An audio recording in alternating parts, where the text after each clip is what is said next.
নমস্কার সবাইকে। সবাই কেমন আছেন? আশা করছি সকলে ভালো আছেন। আর আজকের যে এই সুন্দর কাপ কেকটা দেখছেন, এটা কিন্তু সম্পূর্ণ নিরামিষ, সম্পূর্ণ ডিম ছাড়া। তাই এই সুন্দর কাপ কেকটা বানানোর জন্য কিভাবে আপনারা বাড়িতে ট্রাই করবেন সেটার রেসিপিটা আজকে আমি আপনাদের সঙ্গে শেয়ার করছি। তার জন্য প্রথমেই একটা কাঁচের বোল নিয়ে নিয়েছি, আর তার ওপরে আমি এখন 4 চামচ মতো ময়দা নিয়ে নিচ্ছি। আপনারা পরিমাণ অনুযায়ী নিয়ে নেবেন। তার মধ্যে আমি দই দিয়ে নিচ্ছি। দইটা আমি ধরুন হাফ কাপ মতো দই দিয়েছি। চা খাওয়ার যে কাপ হয় তার হাফ কাপ মতো আমি দই দিয়েছি। আর হাফ টেবিল স্পুন আমি বেকিং পাউডার দিলাম। এরপর আমুলের বাটারটা নিয়ে নিচ্ছি। যেহেতু আমি কম পরিমাণ ময়দাতে করছি, তাই আমি একটা বাটার ইউজ করেছি। এরপর হাফ টেবিল স্পুন খাওয়া সোডা দেব। তারপর ভালো করে আমি একটা ব্যাটার তৈরি করে নেব, যার কনসিস্টেন্সিটা হবে খুব পাতলাও নয়, আবার খুব গাঢ়ও নয়। খুব গাঢ় হলে কিন্তু কেক ফুলবে না, খুব পাতলা হলেও কিন্তু কেক ফুলবে না। আমার একটু জলের দরকার হয়েছিল, তাই আমি জল মিক্সড করেছি। আপনারা এখানে চাইলে দুধও ইউজ করতে পারেন। এরপর একটা ভালো ব্যাটার তৈরি হওয়ার পরে আমি হাফ চামচ মতো, যেই চামচটা আমি ইউজ করছি ওটার হাফ চামচ মতো আমি কোকো পাউডার ইউজ করেছি। দিয়ে ভালো করে আবার একটা ভালো কনসিস্টেন্সির আমি একটা ব্যাটার তৈরি করে নেব।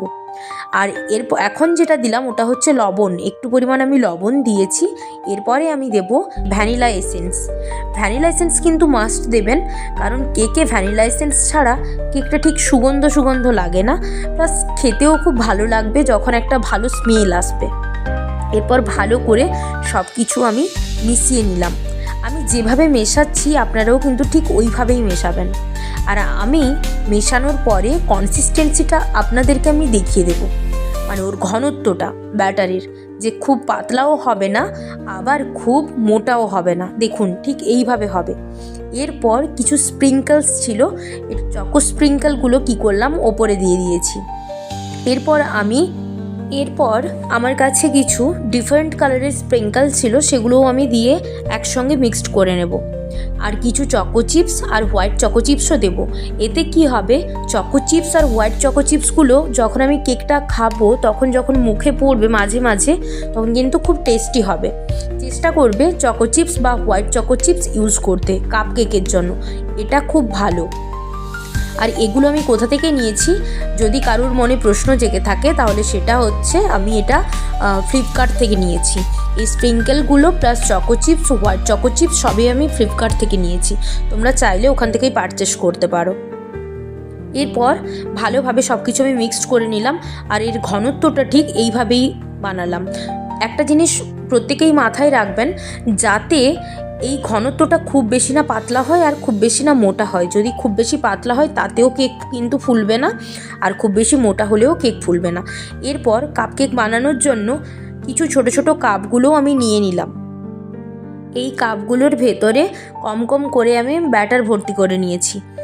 আর ব্যাটারটা কিন্তু পুরো কাপ অবধি ভর্তি কোনো সময়ের জন্যই করবেন না।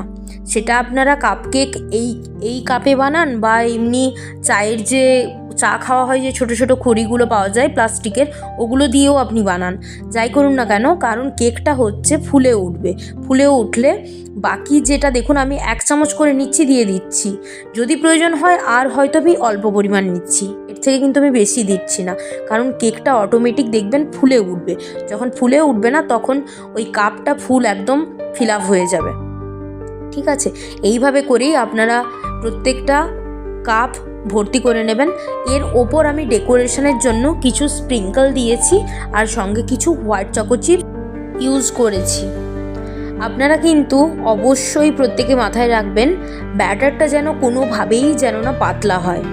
আর অবশ্যই কিন্তু বেকিং সোডা, বেকিং পাউডার আর তার সঙ্গে ভ্যানিলা এসেন্স মাস্ট দেবেন।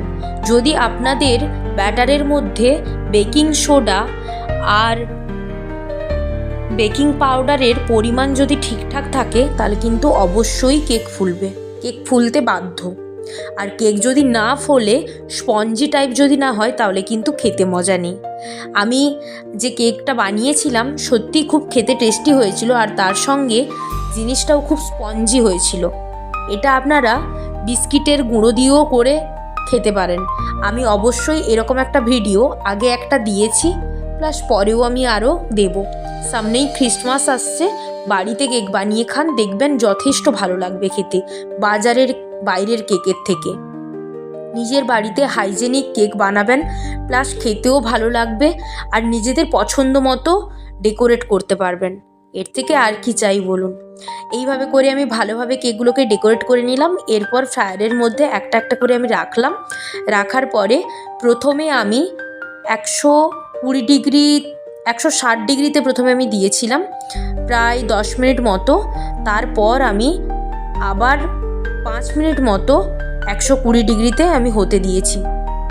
দেখুন, এরপর একটা চামচের পেছন দিয়ে আমি চেক করে নিচ্ছি যে ওই ব্যাটারটা আমার চামচের পেছনে লেগে যাচ্ছে কি না। কিন্তু আপনারা নিজেরাই দেখতে পাচ্ছেন ব্যাটার কিন্তু লাগছে না, মানে আমার কেক রেডি। এখন সার্ভ করে নেওয়ার পালা। আর আজকের ভিডিওটা কেমন লাগলো অবশ্যই কিন্তু আপনারা জানাবেন। যদি ভালো লেগে থাকে like, comment, share and subscribe.